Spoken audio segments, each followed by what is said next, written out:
mahadsan tahay xaaji daahir iyo akhyaarta kalena soo dhawaada.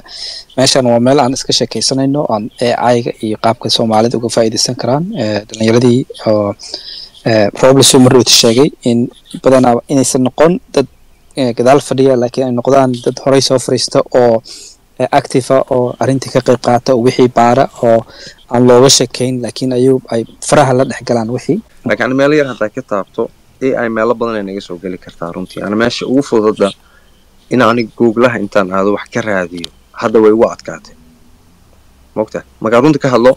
AI marka isticmaalayo arkaa straight to the point inay tahay laakiin still waa fahamsanahay AI ga isticmaalaysid resources iyo waxyaabihiis dabcan Google ka badan marka imaanayso laakiin adiga inaad kala saartid iyo waxyaabahaas oo dhan AI ga maaragtay kaaga fudud كيف استعماشها search engine ka waa kiyada niyahow ani waxa jirto waxaan leeyahay Grok waan leeyahay laakiin Grok shit baan u arkaa meel walba ka liitaa ChatGPT anigu maaragtay isticmaalaa perplexity kaas ma isticmaasha maxay dhahday perplexity mid laha maya waa baan basic af le marayaaba waxa jirtay mid la yiraahdo Descript oo ah mid dabcan la soo dejinayo Descriptigaas marka aanu arkay waa marka AI la yaabay Descriptiga waxa lagu sameyn karaa voice clone iyo video soo qaadaysa waa ku tuuraysa wuxuu sameynaya sanado ka hor bay ahayd moogtahay marka ani kaas arkay waa marka AI la yaabay ahayd moogtahay oo waxaan ku sameeyay inaan codkayga duubay baa ma aragtay ugu dambeyn text baan soo qaaday waa dhax dhigay waa ku daayay ya oo akhrinayo maxaa akhrinayo codkayga baa akhrinayo moogtahay laakiin waxay ahayd maxaa la dhahaa ChatGPT markii la hadalhay bilowgiisii bay ahayd markaas aanu AI la yaabo runtii kadibna waa xiiseenaya markaas aan bilaabay inaan isticmaalo ChatGPT ma dhaafin aan hadda baan ma sheegayo mid specific ah ma isticmaalin Roble ku socon ma santahay mawduucan aan ka hadlayno yaa sii wadaya oo ah sidee AI-ga looga faa'iideysan karaa waxaan ka hadlayay in AI-ga ay naga caawinayso inaan producers noqono halkii markii hore aan ahayn consumers anaga le wax noola soo import gareyn jiray haddii meme-ko noola sameeyo haddii token noola sameeyo anaga ahayn investors lacagta u badan ay qaadanayaan developerska iyo dadkaas tokenka sameeya sidii anaga waxa u soo saari lahayn horta aragtideeda marka koobaad waxay tahay horta inaa purpose aa leedahay in ujeedo iyo wax aad samaynayso inay jiraan waa in idea ay jirtaa haddii kale maxaa samaynaysaa nothing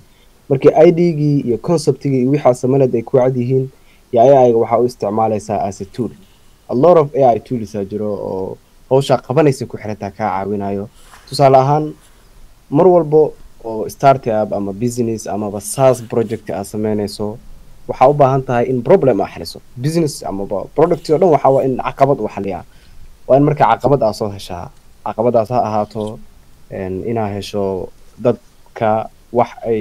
lacag badan ku bixinayaan amaba wax waqti badan ka qaadanayo si ay u sameeyaan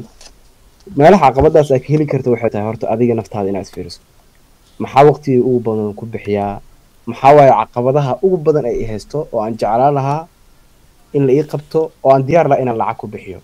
markii adiga aad isfiiriso caqabadaas ay ku haysato waxaa jira kumanaan kun oo qof oo caqabadaas mid lamid ah ay haysato oo wax xalin karto oo lacag diyaar lahaa inay sameeyaan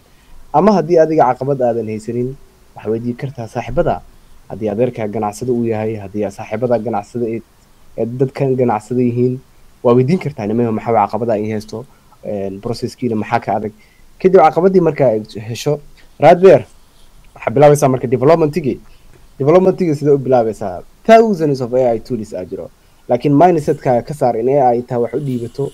ay iyagoo complete ku siinayso waa 10% ka yar waaye ma ku siinayso 90% waa in adiga marka aad discover garaysaa ee aayada ugu fiican isticmaali karto aniga personally waxaan soo isticmaalay AI fara badan AI walba markii la soo saaray horaan ka soo isticmaalay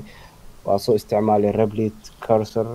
and Cloud Perplexity hadda waxa waaye my favorite markii search la dhahayo maba isticmaalay Google waxa marka kaliya basic ina barto laakiin muhiim waaye caqabad aad soo hesho AI-ga aad timaado AI-ga xitaa waa la tashan kartaa I have this idea what I need to use maxaa u baahan inaan isticmaalo si aan goalkan u gaaro laakiin waa in goal oo jira goal la'aan haddii aad AI-ga dhex gasho there is no point AI u baranayso haddii aad tahay nin tech guy ahna oo xiiseenaya AI iyo waxaalaasna waa kasoo bilaabaysaa LLMska sida u shaqeeyaan waxaa jiro history dheer oo AI ay soo raacday si ay kusoo bilaabatay waxay ka bilaabatay waraaqad oo ay soo saareen Google iyo DeepMind oo la dhaho attention is all you need ma aqaan Soomaali majlis ina aragteen warqadaas ka bilaabatay in researchkaas deep loo guda gasho AI underhood maxaa ka dhacay horto maxaa waaye neural networka maxaa isku xiran markii asaas u fahamto foundation yaa mar walba la yeeshaa AI ani aad ugu jeclahay markii laga hadlayo inay ku siiso concept cajiib waxa waaye grok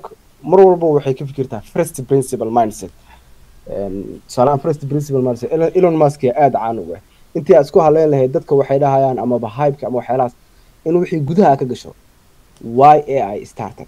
su-aasha koobaad isweydiinaysa taas ahaato what is AI kadib aan guda galno how AI works markii aragto AI waxa ay tahay iyo why ay u bilaabatay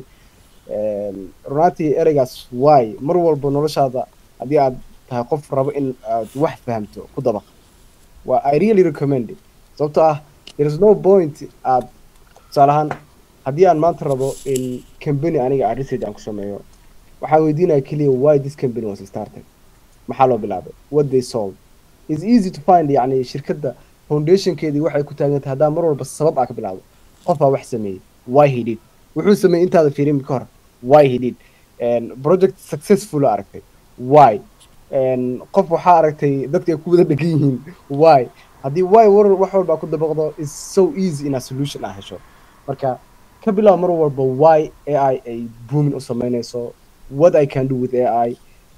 kadib waddaa helaysaa laakiin wadda kuma helaysid adoo waxa banaanka ka taagan haddii aad space aad timaado dhahdo qofkaana ka dhegeysanaya how AI works until you involve ilaa inta aad waxa gudaha ka gelayso adiga isticmaalayso you never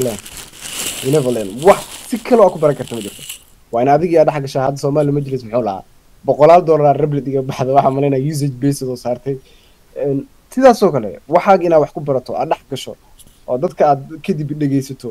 laakiin there is no way adigoona qalad ana sameyn ama failure ana gelin aad wax ku baran karto dadona waxa arkay u maleynayo markii adoona failure ana sameyn inaad wax dhamayn karto laakiin that's 0% sababtaana ku sheegaya aan dhahno waxa bilowday ganacsigaas aan dhahno by accident uu successful noqday laakiin waa ku soo noqonaysaa qalad waa sameynaysaa lacagta ku soo gashay xitaa qalad meel ku bixisay bitaqaanid marka failure inuu jiro qasab waay oo aad cashar ahaan u sii qaadato Soomaali majlis yaa u deenaya waxa laga Roble si fiican ma sha Allah si fiican aad iyo aad laba boqodob oo aan aad isaga raacsanahay waxa weeye horta marka ugu horeysa inaad waqti galisid wixii dul fariisatid oo inaad ku talagashid inaad saacado badan galisid aad meesha dhex fadhidid tan kalena khalad iyo failure labada waa la kulbaysaan ayadana inaad give up sameynin oo aad sii wadaan barnaamijkii oo aad xalki raadisaan tan kale aad tiri hadda wixii way fahmin wax kale ma fahmi kartaan waxa kale aad cajiib ah aad sheegtay waxa kamid ah in marka ugu horeysa aad isku daydid inaad problem xalinaysid haddii kale waxaa dhan waxay noqonaysaa meel aad jahan lahayn u soconin oo all of the place waa noqonaysaa marka waxaan in kula talinayaa inaad horta problem samaysaa oo tirahdaan waxaan rabaa inaad dhiso application sida Twitter ko kale tusaale hadda Twitter baa X baan isticmaalanaa application sida Twitter ko kale tarabaa inaad dhiso Twitter ka ayaan clone ku sameynaya Twitter baan dhisayaa haddaad tirahdid kaasoo kale example oo isku daydid xalkii inaad raadisid maanta khalad baa la kulmaysaa waxbaa ka bedelaysaa